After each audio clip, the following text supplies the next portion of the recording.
What are you doing on that YouTube? Eh? Alright, hey, what's good, you guys? Welcome back to my channel. So as you guys can see from today's video, what we're getting into, today's video is pretty much going to be over how I fix my edges and how I regrew my hair back and fix my balding issue that I was facing. So I went ahead and posted both a picture and video on my Instagram and Snapchat, and a lot of people were responding back to me asking me how I have fixed my balding and how I regrew my edges back. So I just wanted to go ahead and post it on my YouTube just in case you may not follow me on those platforms, but you are looking for a video that has this type of solution. I'm your girl for the job, so let's get into it.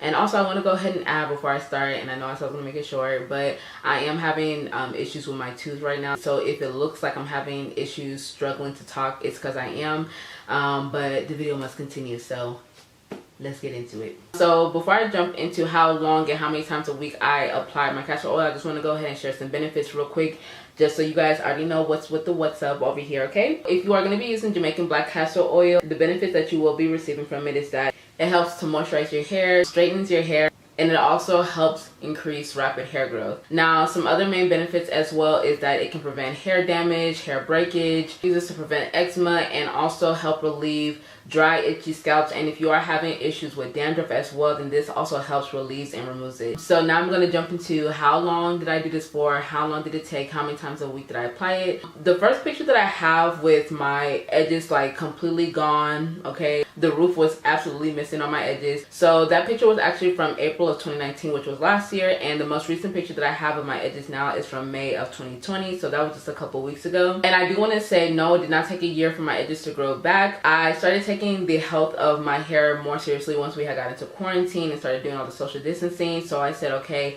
since I have some free time, I can definitely take some time out to start caring more about the health of my hair. So I started around March, and I wouldn't say it necessarily took up to 3 months, but I know that when I finally noticed my hair growth was in between the 2 to 3 month mark. When I was reading online and researching about how long it would take for your edges or your hair to grow back, it said it usually takes anywhere between 2 to 3 weeks. So in case you're impatient and you're really trying to just see results right away, then you don't have to take 2 to 3 month mark like I did. But that's just when I noticed, and that's just when I had went and updated you guys on my Instagram and Snapchat. I applied the Jamaican black castor oil in my hair about 2 to 3 times out the week, nothing more than that. 3 times was always my max, and 3 times is usually what I always do out of the week. So if you're just wanting to know how long it took and how many times out the week, there you go. I've already gotten out the way for you. Next thing that I definitely want to touch on is the reason why my edges was thinning out and why I was breaking out. So the main reason why my edges was breaking out is because I was wearing wigs excessively. Still do, honestly. I just will not abandon wigs. I will always wear them. But the main reason why my edges started thinning out is because I was wearing wigs excessively. It's not more so the fact that I was wearing them really, but it was more so my braiding pattern, and also the fact that I attached combs and clips to my wigs as well. So my braiding pattern was not healthy for the health of my hair at all. So I would pretty much do cornrows in the middle of my hair and then leave out hair on both sides, and I would just do a whole braid around the perimeter of my hair. And so when I'm braiding around the perimeter of my hair, I needed hair from my edges to make the braids stay, and that just wasn't helping, because when my braids got old, then my braids are tugging on my edges, my hair is pulling out, and so that's really what caused the balding. Another reason that aided the balding as well is because I sewed clips and combs onto my wigs, but I would always slide my clips or my combs underneath my braids. So pretty much if my wig is sliding back, so are my edges.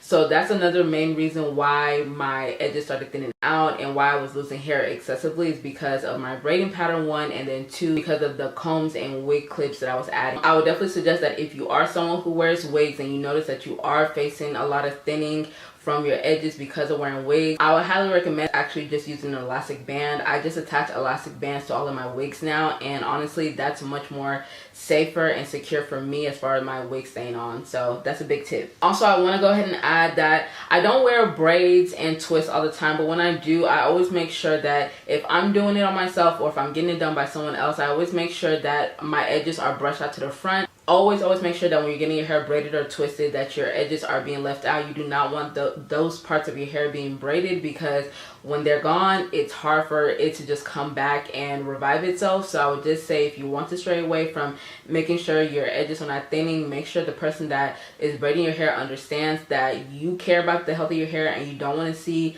patches all over it. Like, honestly, our hair is not a patchy field, okay? So make sure whoever's braiding it, make sure if you're the one braiding it, that you're always brushing in your edges out to the front. I know some people like to have the neat look, but honestly, sometimes that can really risk and take a toll on your hair at the end of the day. One of the biggest tips that I'm also going to mention as well when it comes to using Jamaican black castor oil is making sure that when you're adding it to your edges, that you are massaging the oil into your hair, not rubbing it. We're not sawing down wood. You want to massage the oil into your hair so that way it can open up your scalp and your follicles, and that way it can really penetrate into your problem areas, because if you're just rubbing it, it's going to be very, very ineffective and you're not going to receive the results compared to if you were just to massage it. Now, my second tip as well that I also want to stress as well when it comes to applying castor oil to your hair is that castor oil is not one of those oils like olive oil or coconut oil that you can just apply all over your hair. And the reason why I'm stating this is because castor oil tends to have like a very sticky residue to it once you're done using it or applying it all over your hair. So if you are someone who's just very big on textures and how your hair feels, I would definitely recommend not applying a whole bunch of castor oil to your hair. You are going to get very, very annoyed and frustrated. When it comes to castor oil, I won't lie, the residue and the stickiness afterwards is a little bit bothersome. I would definitely recommend that if you are going to be using castor oil to apply all over your hair, just in case you're someone who kind of wants to have more volume and growth in their hair, I would definitely recommend using a carrier oil like jojoba oil or grapeseed oil, and just applying a couple drops of the castor oil into those ones, so that way it's not as heavy on your hair, and plus those oils are a little bit lighter than castor oil, so you still have the same effect on it. You're just not using as much of the castor oil. So just want to go ahead and throw that out there, because y'all, sometimes you do not want to go crazy on castor oil. Trust and believe me, you will get annoyed, your pillowcases will get stained. Like, it's just not a good look, okay? I think that's pretty much about it. But yeah, you guys, sorry, yeah, I'm done with my journal. But yeah, you guys, that's pretty much about it. That's all I want to share with you guys. Like I mentioned, I did not want to make this video too long. I just want to go ahead and share a couple of tips and tricks that I use and that I do for growing my edges back. So again, if you're someone who's in the same predicament as me, here's your solution. A lot of people think that castor oil doesn't really work, but trust and believe me, if you're consistent with it and you're using it a couple times out of the week, you will be fine. Again, I do want to say that as far as the massaging the oil into your scalp thing, making sure that you do that for at least a good 5 minutes, so that way it really feels like it's working into your scalp. Don't just add drops on there and go. Literally, you will not see results, and I don't want nobody in my comments saying it didn't work, because I won't know what to tell you then. Alright y'all, well that concludes my video. I really hope you guys enjoyed it. If you guys like this video and you want more, you already know what to do. I'll see you guys in the next video. Bye.